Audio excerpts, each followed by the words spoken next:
खरं तर मी विषय आजचा बघितला की आजचा युवक आणि उद्याचे भवितव्य, आजचा युवक उद्या कसा असेल हा सगळ्यात मोठा प्रश्न आहे. अनेकांच्या संशोधनाचा, अभ्यासाचा, चिंतनाचा तो विषय आहे. खरं तर युवक कुणाला म्हणावा आणि तरुण कुणाला समजावं हा मूळचा कळीचा मुद्दा आहे. काही करुण युवक असतात आणि काही तरुण युवक असतात. आता तरुण युवक कुठले आणि करुण युवक कुठले याच्यातलाही फरक आपल्याला नीटसा बघायला लागेल. माणसाच्या आठवणी जाग्या व्हायच्या ऐवजी आशा जाग्या व्हायला लागल्या की समजावं अजून हा तरुण आहे. आणि जी माणसं आठवणीतच रमू पाहतात त्यांनी समजून जावं आता आपलं वय सरलं आहे, आपण कुठल्या टप्प्यात आहात याचं एकदा चिंतन मंथन आपल्याला करता आलं की आपण काय करू शकतो याचंही गमक निश्चितपणे करता येईल. खरं तर आजच्या या तरुणाईच्या बद्दल वारंवार सांगताना मी असं सांगतो की माणसाची बुद्धिमत्ता तपासावी कशी याचं सगळ्यात मोठं गणित आहे की आपण बुद्धिमान आहोत हे इतरांना न कळू देणं याचाच अर्थ आपण बुद्धिमान असणं ही सगळ्यात महत्वाची गोष्ट आहे. परवा एका ठिकाणी असं गोष्ट घडली की एक राजा होता, त्याचा प्रधानाचा मुलगा रोज पाठशाळेत जायचा आणि तो राजा त्या प्रधानाच्या मुलाला बोलवायचा, त्याच्या पुढे 2 सोन्याची, एक सोन्याचं आणि दुसरं चांदीचं नाणं ठेवायचा आणि प्रधानाच्या मुलाला सांगायचा आता ओळख यातलं मौल्यवान नाणं कुठलं. ते मौल्यवान नाणं ओळखलंस की ते नाणं तुलाच. आणि तो प्रधानाचा मुलगा सोन्याचं चांदीचं नाणं बघायचा आणि उचलताना चांदीचं नाणं उचलायचा. राजाला आश्चर्य वाटायचं, प्रधान बुद्धिमान आहे पण पोरगा मूर्ख निघाला, त्याला काही कळायचं नाही. दुसऱ्या दिवशी परत तो मुलाला बोलवायचा, परत 2 नाणी ठेवायचा, परत मौल्यवान कुठलाही उचल म्हणायचा, पोरगा पुन्हा चांदीचं नाणं उचलायचा. महिनाभर असंच चालू राहिलं. शेवटी राजानं प्रधानाला विचारलं, अहो तुम्ही एवढे बुद्धिमान आणि तुमचा मुलगा असा मूर्ख कसा? प्रधानाने विचारलं झालं काय? म्हटलं रोज शाळेत जाताना त्याच्या पुढे मी 2 नाणी ठेवतो, एक सोन्याचं असतं एक चांदीचं. त्याला सांगतो मौल्यवान नाणं उचल, तो रोज चांदीचं नाणं उचलतो. म्हणजे मौल्यवान काय हे त्याला अजून कळत नाही. प्रधानाला वाईट वाटलं, तो घरी आला, मुलाला बोलावलं, अरे तू एवढा बुद्धिमान आणि तुला मौल्यवान काय ते कळत नाही, तू चांदीचं नाणं उचलतोस. एवढा ऐकलं तसा पोरगा आत घरात गेला, एक डबा घेऊन आला आणि तो सगळा डबा चांदीच्या नाण्याने भरलेला आपल्या वडिलांच्या पुढे रिकामा केला आणि वडिलांना म्हणाला तुम्हाला काय वाटलं?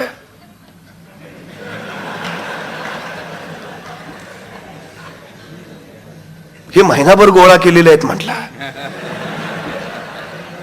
ज्या दिवशी मी सोन्याचं नाणं उचलेन त्या दिवशी खेळ बंद होईल.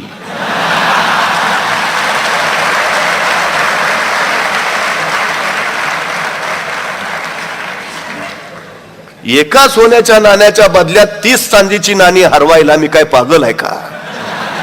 त्या राजाला वाटतं तो माझी गंमत करतोय, तो पागल आहे. महिनाभर मी त्याची गंमत करतोय. आपण समंजस आहोत, आपण शहाणे आहोत हे इतरांना कळून न देणं याचा अर्थ आपण बुद्धिमान असणं. ही नवी व्याख्या आताच्या काळामध्ये रूढ होते आहे आणि मला खात्री आहे माझा तरुण या व्याख्येमध्ये अगदी व्यवस्थित बसतो. ही सगळ्यात मोठी गोष्ट आहे. याचं कारण असं की आपण बुद्धिमान आहोत हे कळलं की जबाबदाऱ्या अंगावर पडायला लागतात. आपल्याला येतं हे समजलं की लोक मग कामगिरी सोपवायला लागतात. आपल्याला ते येतं पण येत नाही हे सांगणं आणि येतं हे कळून न देणं ही सगळ्यात मोठी बुद्धिमत्तेची किमया माझ्या आजच्या या तरुण वर्गात आहे. ही सगळ्यात मोठी वस्तुस्थिती. मला खंत त्याची वाटते. आमच्याकडे कारण देण्याची परंपरा खूप आहे, आमच्याकडे जबाबदारी टाळण्याची परंपरा खूप आहे. आमच्या ताकद नाही असं नाही, आमच्या क्षमता नाही असं नाही, आमच्यात सामर्थ्य नाही असं नाही, हे सगळं आमच्यात आहे. पण आपल्यात क्षमता आहे हेच माझ्या तरुणाला मुळात माहिती नाही. ही सगळ्यात मोठी माझी आताची अडचण आहे. छत्रपती शिवाजी महाराजांकडे काय होतं? साधन नव्हती, संपत्ती नव्हती, सैन्य नव्हतं. शून्यातून विश्व त्यांनी उभा केलं. ते निव्वळ ध्येयाच्या बळावर केलं. या ध्येयाच्या पाठीशी एक विचार होता, रयतेच्या डोईवर सुखाचं छत्र ठेवायचं आहे. तिथं मला काय मिळवायचंय हा विचार नव्हता, साऱ्यांना मिळवून द्यायचा आहे हा विचार त्याच्या ठाई होता. ही सगळ्यात महत्वाची गोष्ट आहे. प्रश्न असा आहे की माझ्या आजच्या युवा पिढीच्या उरामध्ये हा नेमका प्रश्न कुणाचा आहे? काही गोष्टी घडतात, काही गोष्टी घडून जातात, आम्ही नंतर टीका टिप्पणी करतो, पण त्याचं कारण कुणाला सांगावं, कुणाला समजावं? मी वारंवार सांगत असतो की युवा पिढी भरकटली, युवा पिढी बदलली, चुकीच्या मार्गाला लागली. आम्ही जाणीवपूर्वक सांगत असतो, पण या युवा पिढीला घडवण्याची जबाबदारी कुणाची होती हे मात्र आम्ही विसरतो. ते बिघडलेत याची जबाबदारी सरसकट आपल्याकडे नाहीये. त्यांना घडवायची जबाबदारी आम्ही पुरी करू शकलो नाही म्हणून ते बिघडले असं म्हटलं तर काय? सोपं नाही छत्रपती शिवाजी महाराज आपल्या घरात जन्माला यावं, त्याला शहाजी राजा बनावं लागतं. तुकोबा जन्माला वाटत असेल आपल्या अंगात यावा, आपल्याला बोल्लोबा बनावं लागेल. ज्ञानोबा आपल्या घरात रंगावा असं आपल्याला वाटत असेल, आपल्याला विठ्ठलपंत बनावं लागेल. आपला बाप कोण असेल हे आपल्या हातात नसतं, पण आपण कोणाचं बाप व्हावं हे आपल्याच हातात असतं. ही सगळ्यात महत्वाची गोष्ट आहे. माझ्या या पिढीला घडवण्याची जबाबदारी मागच्या पिढीची होती. आम्ही आमच्या जबाबदाऱ्या ढकलत पुढे चाललो आहोत. ही आमची सगळ्यात मोठी शोकांतिका आहे. 33 कोटी लोकसंख्या होती माझ्या देशाला स्वातंत्र्य मिळालं त्यावेळी. गांधीजींच्या चलेजावच्या चळवळीमध्ये 33 कोटी जनता सहभागी झाली. एक ध्येय होतं डोळ्यापुढे, स्वातंत्र्य हवं, सुराज्य हवं, स्वराज्य हवं. घर, दरबार, संपत्ती, साधनं सगळं सगळं कुर्बान करून टाकलं या माझ्या देशातल्या प्रत्येक जनतेनं. देशासाठी सारं का आपलं राज्य येईल, आपलं स्वातंत्र्य येईल आणि मग सुखाचे दिवस सुरू होतील. स्वातंत्र्य मिळालं, पण याच्याही पलीकडं आता आम्ही स्वातंत्र्यात जन्माला आलो.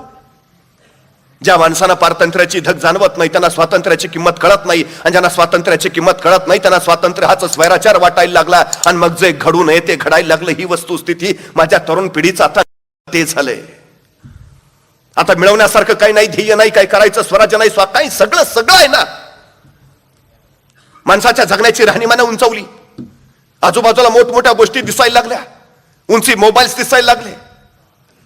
जे जे हवं ते ते मला हवं ही सगळ्यात मोठी भावना बळावली. प्रश्न आहे की याच्यामध्ये काय आता मिळवायचंय काय.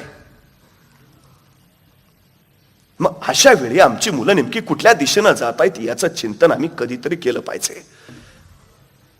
प्रश्न तो आहे महत्वाचा. आत्महत्यांचं प्रमाण वाढलंय. कुठली मुलं आत्महत्या करतात? जी मेडिकल इंजिनिअरिंगला असतात ती मुलं आत्महत्या करतात. गरीबाच्या शेतकऱ्याच्या घरातल्या कुण्या पोरानं आत्महत्या केल्याची तुम्हाला नोंद सुद्धा दिसणार नाही, अजिबात नाही. ज्याच्या घरात सगळं आहे, भरपूर आहे ना, ती मुलं आत्महत्या करतात. परिस्थितीवर रडतो कोण आणि परिस्थितीशी लढतो कोण याच्यातला भेद लक्षात आला की मग माझ्या युवा पिढीची दशा आणि दिशा तुमच्या सहजपणे लक्षात येईल. दोष तुमचा माझा नाही. नव्या काळात नव्या दिशेकडे झेपावायचं सामर्थ्य आम्ही नव्या पिढीमध्ये रुजवायला हवं होतं. दुर्दैवानं ते आम्ही केलं नाही. आम्ही आमच्या अपेक्षा नव्या पिढीवर लादत राहिलो. आम्हाला वाटेल ते त्यांनी झालं पाहिजे हे आम्ही त्याला सातत्यानं सांगत राहिलो, आणि मग त्याला जे हवंय ते त्याला करता आलं नाही, आणि मग जे हवंय ते नको त्या मार्गाने करण्याकडे त्याचा कल वाढला. ही सगळ्यात मोठी त्याची गोष्ट आहे.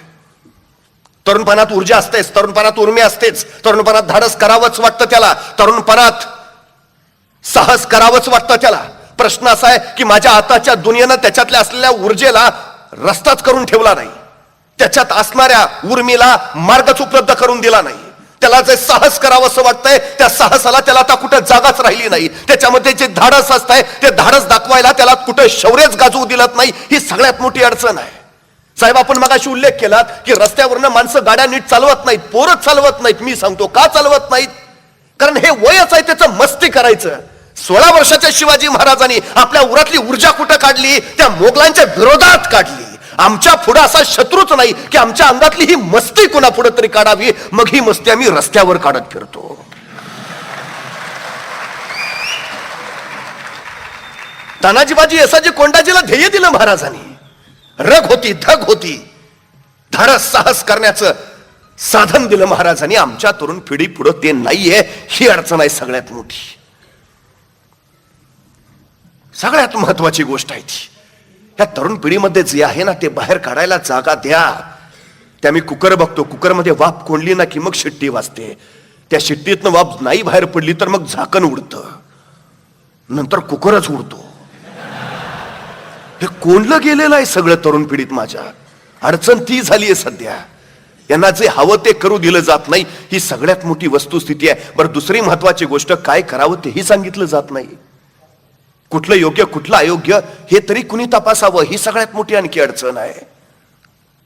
साध्या साध्या गोष्टीपासून सुरुवात होते. आमची पोरं शाळेत प्रवेश घेतात. खरंच मुलाला शिकावं अशी किती इच्छा असते? का त्याच्या आईवडिलांची इच्छा असते म्हणून? का समाजरीत आहे म्हणून? त्यांनी काहीतरी बनायचंय म्हणून आता शाळेत गेलंच पाहिजे, डिग्री घेतलीच पाहिजे म्हणून? परवा मी माझ्या महाविद्यालयाच्या आवारात फिरत होतो. पायऱ्यावर एक विद्यार्थी बसला होता. त्याला विचारलं, का रे निवांत आरामात बसलायस, काय करत का नाही? म्हणलं म्हणजे काय होईल? अरे म्हणलं अभ्यास कर. बरं म्हणला केला अभ्यास, मग काय होईल? अरे म्हणलं तुला विषय समजेल. म्हणला समजला विषय, मग काय होईल?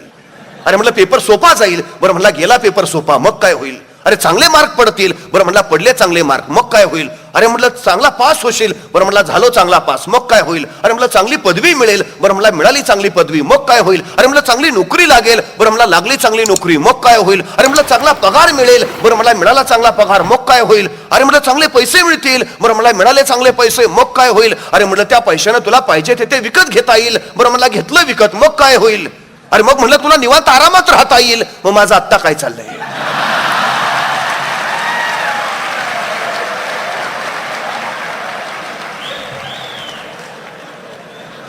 हा सगळा उद्योगच जर निवांत आरामात राहण्यासाठी करायचा आहे